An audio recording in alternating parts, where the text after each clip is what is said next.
with Shadab Zeest Hashmi from California, past winner of the Nazim Hikmet poetry competition. And I'd like to begin this interview, ask you if you would read a poem for us.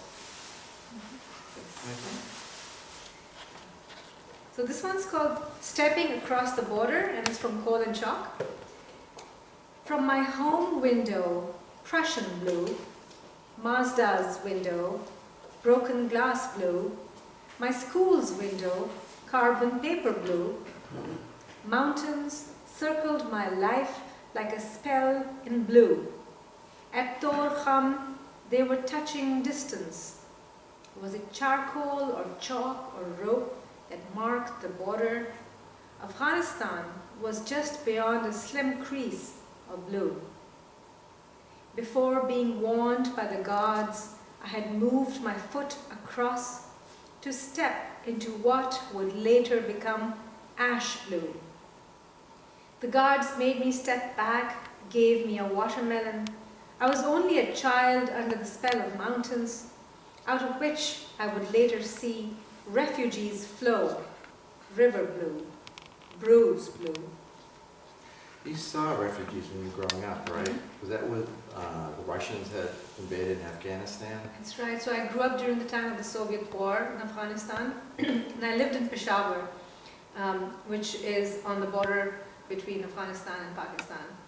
So the war wasn't a first-hand experience for me, but the consequences of that war were definitely something that I grew up seeing. The refugees and you know their struggles. You know how the women and the children, especially. My as a child, I was very moved by what I saw in the way that the refugees coped with their new life. Do you think that had anything to do with you turning to poetry? It's possible. It's possible because I remember just the images of seeing people actually walk across the border, and you know with the few belongings that they had, and you know these were survivors. These are people who had seen the worst. So orphans, widows, people who were handicapped, people who couldn't fight in the war. So these were people who were survivors, and these were people who were traumatized, and they were building a new life. And as a child, I remembered that the whole the way the city looked changed. Everything, you know, we had newcomers, people who were different, and people who had you know these challenges that were pretty obvious even to a child. So this made an impact on me for sure. What's interesting is I think you talk about the images you see, right? Of course, that's what Right. poetry traffics in, images. Yeah. You know, that's how you understand, that's how you cope with the world. Right. And what if you don't have that? What if you don't have that sort of artistic outlet? What happens to you as an individual? You have your own images of trauma that it seems you carry around, right? Right. So perhaps poetry can be a way to sort of get that out and start to deal with it, which you were talking the other day about the purpose of poetry. You know, you're a Pakistani American poet, right? That's how you're sort of identified. That's right. Are you more Pakistani American, or are you more a poet? I'm absolutely more a poet than anything else. As my personal identity, I identify with people of my tribe, poets from different times and different places, present, past, future. Because I think what really matters is our spirit.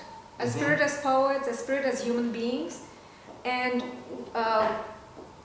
what we are, how we identify ourselves is something that we come to. We are, you know, born in a certain country, or born with a certain language spoken in the house. All of those things are sort of accidental. and the spirit that we find ourselves in is really the compass and the guide, and you know it's many things to a poet. A poet's spirit is many things. It's something that's good, it's something that's bad, it's something that it's something that ties you with your trauma too.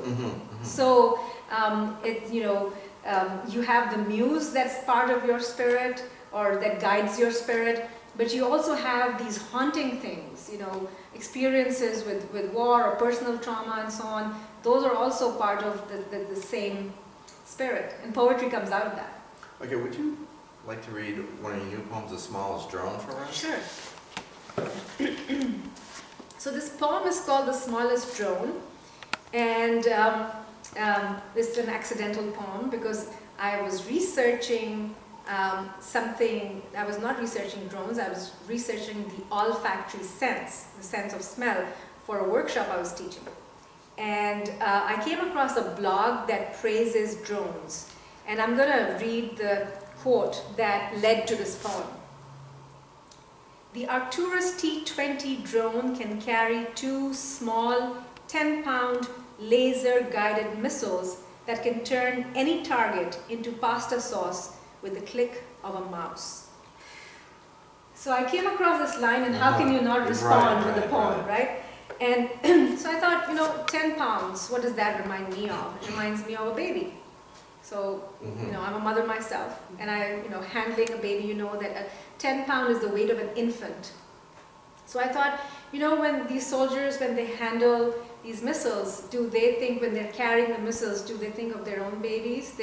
Because they leave home, we are reminded of things, you know, in our in our work life, right? And so, are these soldiers reminded of their babies when they're handling the missiles? And do they ever think of whether these missiles will fall on babies and will there be deaths of children? So that's where the poem comes from. The smallest drone. With a belly full of metal and no neck that turns to lock you in a melting gaze, lake of Babylonian honey, with its thick, hypnotic rippling in the crook of your arm. It reminds you of your infant only for its weight, its familiar size as you cradle it. This missile, its 10 pounds of chilling blindness, rises nightly to swim in your copper dreams, where your child plays with mangled beekeepers and those surviving too long, who sleep fitfully, always between 2 screams. It reminds me of the article, I think, from The Intercept, where they interviewed drone pilots, and the way they distanced themselves from what they were doing. They talked about when killing children, they referred to as cutting the grass. You know, and I think that's what that kind of artificial distancing through language is certainly very common in the political realm. And there are certainly political poems, which that is a political poem, but it transcends the polemic because you get inside the emotion of the moment. And I think that's what poetry can do, perhaps, is take us beyond the sort of the falsenesses that we construct that allow us to do horrendous things to others, to create trauma to others, you know, and force us to kind of look at what it is that we're doing. You actually had a very traditional Western education in Pakistan, though, didn't you? I was a student of English literature, and the medium of instruction in Pakistan is English. We have English medium schools and Urdu medium schools, but you are taught math and philosophy and psychology in English. So that's one aspect. But because I was interested in literature, and I'd been exposed to English literature at home because my grandmother was a college professor and she taught English literature, but she also could speak very well in Urdu literature. She had a mastery of Urdu literature as well. She was a poet. She wrote poems in Urdu. But she spoke Punjabi, and she could understand Persian, Arabic, and classical Urdu literature. But English literature is something that I grew up with this sort of hash. So she would, talking to her, she would quote Milton, then she would quote Iqbal, or she would talk about Aesop or Shakespeare. And then she would also tell me stories from the Quran. So I sort of had this benefit of being with someone who was close to me. She's my grandmother. I was very attached to her. But she's also somebody who, at a very young age, gave me this sort of, all these rich textures of different languages. And of course, when you talk about English literature, you are sort of creating a link with the tradition, the whole tradition. You can't talk about poetry without knowing the context that those works are coming from. So with Shakespeare or with Keats, so she would talk about the Romantic movement. We should talk about the world that Shakespeare was creating his works in. The fact that he was an actor, and she would talk about what his favorite roles were. So I grew up with these traditions, both traditions, Eastern and Western, at the same time. But when I was in college in Pakistan, I chose English literature. So I had a formal training in literature before I came to the US as a student. And I was already writing and publishing in Pakistan before I came to the US. Do you consider yourself more of an American poet than a Pakistan poet? Or is there any way to sort of like balance that out, those influences? No, I feel close to both cultures because they're part of my spirit. And I've internalized them, and I probably internalized them at a very young age. There is so much, I feel like I'm part of both traditions. It doesn't matter which tradition accepts me as a writer. That's always open. I can't answer that question. I don't know if in Pakistan I'm considered, I know I'm a hyphenated poet anywhere I go. So I am a Pakistani American poet. When I give readings in Pakistan or when I'm here, same thing. How people perceive me, I have no idea. I don't know, my accent is Pakistani.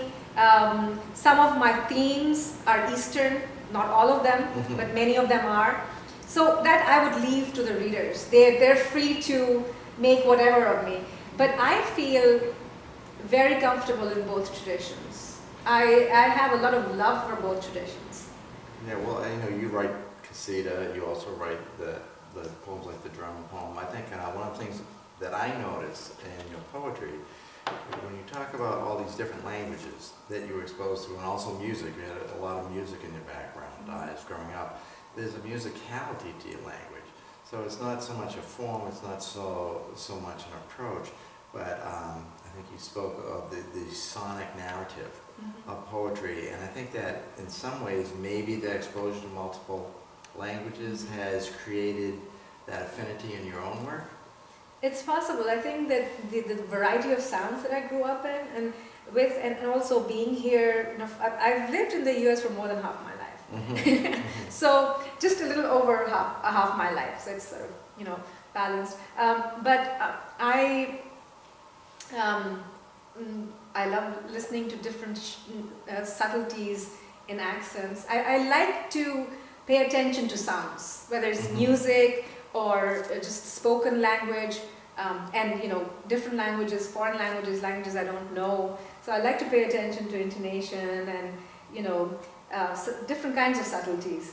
And maybe it's just a natural thing. I like to listen, and so I probably pay attention to that in my poetry as well. I'm not sure if I do it consciously, but it is a concern because it's something that has a meaning to me. Yeah, I've heard poets say that when they're working on a poem, when the line comes together properly, they can feel sort of joy in their mouth as they repeat the words. Would you like to end? I was thinking with the poem "In the Piazza." Oh, sure. Page number is 73.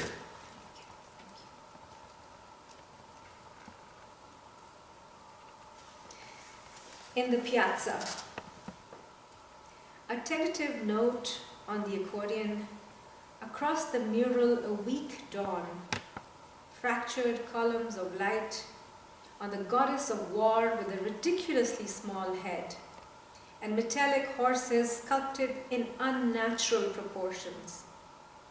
There are people in the piazza too, the accordion player's wife, a banker finishing his coffee, a young nun in a bubble jacket looking for keys in her backpack, and my baby chewing on his terry lion.